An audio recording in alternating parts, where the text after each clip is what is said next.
Bart Schleyer was a famous outdoorsman, woodsman, and hunter, as well as a playboy. He was a trained scientist who worked for the Grizzly Bear Recovery Project in Yellowstone National Park in the 1980s before moving north to Alaska.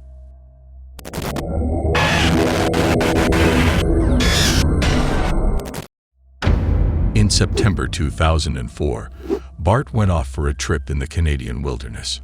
His last contact was when a chartered float plane left him at the larger of the Reed Lakes in Canada's Yukon Territory on September 14. When the plane returned 2 weeks later, the experienced woodsman was gone.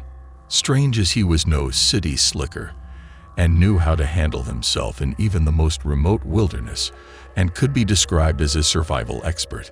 He was well equipped for the trip with 3 plastic action packer crates with enough food for at least 2 weeks, clothing and camp gear such as a tent and an inflatable boat. He was reported missing on September 30th, and the Royal Canadian Mounted Police, RCMP, promptly launched a comprehensive search and found nothing of Schleyer. According to the RCMP, he had lunch or supper in camp since the remains were found, and the rest of the food was still in the crate. He used his boat and paddled it down the lake from camp, and it was found around half a mile from camp. They found his tent had been knocked down, either by wind or animals, but all the equipment was there. They searched the area around the tent and found his backpack, bear spray, a knife, and a VHF radio. On the second day of their search, they found his bow near the inflatable boat.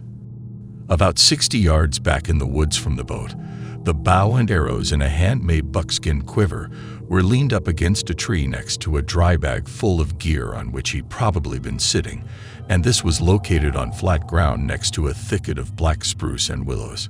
Curtis, an experienced moose hunter, said it looked like the sort of place an archer might set up if trying to call a moose into range. A little further on, they found a camouflage face mask with blood and hair on it, and at this point, they called the RCMP back to the area.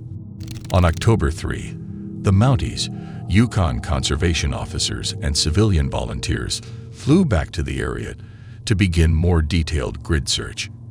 At first, they found little but bear and wolf tracks, but then a baseball cap was spotted by the searchers, and then camouflage pants, a camera, part of a skull, and just a few small bones.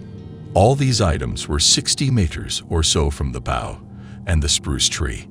The teeth in the skull enabled identification of the remains as being Schleyer.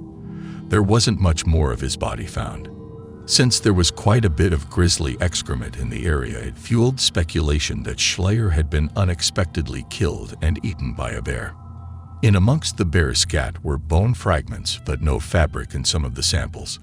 Most of Schleyer's clothes were never found. But searchers were skeptical it was a bear attack. First, there was no sign of a death struggle, no vegetation or ground disturbed. The remains were found in a little patch of sparse spruce lying on the moss, and if a bear killed him, this would be unusual, as they usually bury their kills in a cache. But there was no cache anywhere in the area. Even if he started off playing dead, a recommended tactic for surviving a grizzly bear attack, friends said he would have known that if the animal continued the attack, the only chance for survival would be to fight back, and generally speaking, a bear attack is prolonged and violent. A friend said, "I think the least likely scenario is some sort of surprise encounter, but it's hard for me to imagine having a bear sneak up and get him." Almost everyone who knew Schleyer believed he was simply too good a woodsman, too alert while in the forest, to have a bear catch him by surprise, and his hat, for example, was completely untouched. And if one had, it's even harder to imagine the animal killing him without leaving signs of a struggle on a site covered with soft, easily disturbed moss. An attack goes on for a long time. The balaclava contained little blood and hair, and his pants even less.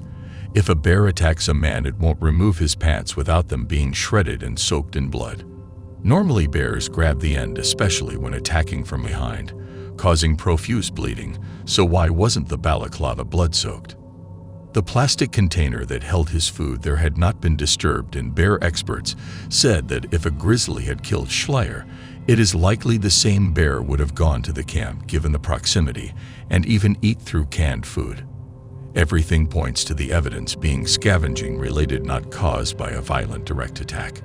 Even for an experienced woodsman, some believe that a predatory bear could sneak up on him and deliver a fatal bite.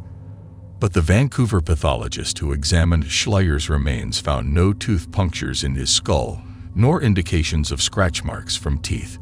When bears attack people, they almost always go for the head. Other versions of what happened have also been put forward, among which was a version of a wolf attack, although such attacks are even rarer than bear attacks. And once again, there is no concrete evidence on the ground. The possibility of a natural death, such as a heart attack, stroke, or aneurysm, followed by his body being torn apart by animals, is not ruled out.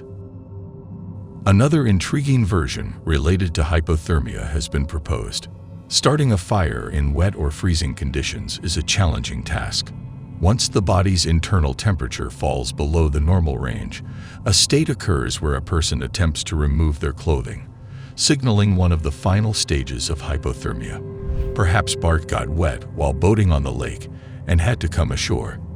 After an unsuccessful attempt to start a fire and warm up, he may have reached the stages of hypothermia and ran through the woods in a delirious state, removing his clothing, ultimately leading to his demise. This may explain the absence of most of his clothing, including his pants, baseball cap, and mask. Some people even believe that the man fell victim to criminal activities. Bart's family and friends prefer to believe, as Bart himself wished, that his death was due to the teeth and claws of a bear. Various friends report that Bart once said that death in the jaws of a predator would be much more acceptable to him than death from a lingering illness. In the end, Bart Scher was an avid hunter who had killed many animals. It's possible that his luck ran out on his last trip, and he became the prey. Be sure to write your own versions of what happened to Bart in the comments. If you enjoyed the video and want more similar stories, be sure to like and subscribe to the channel. Good luck to everyone.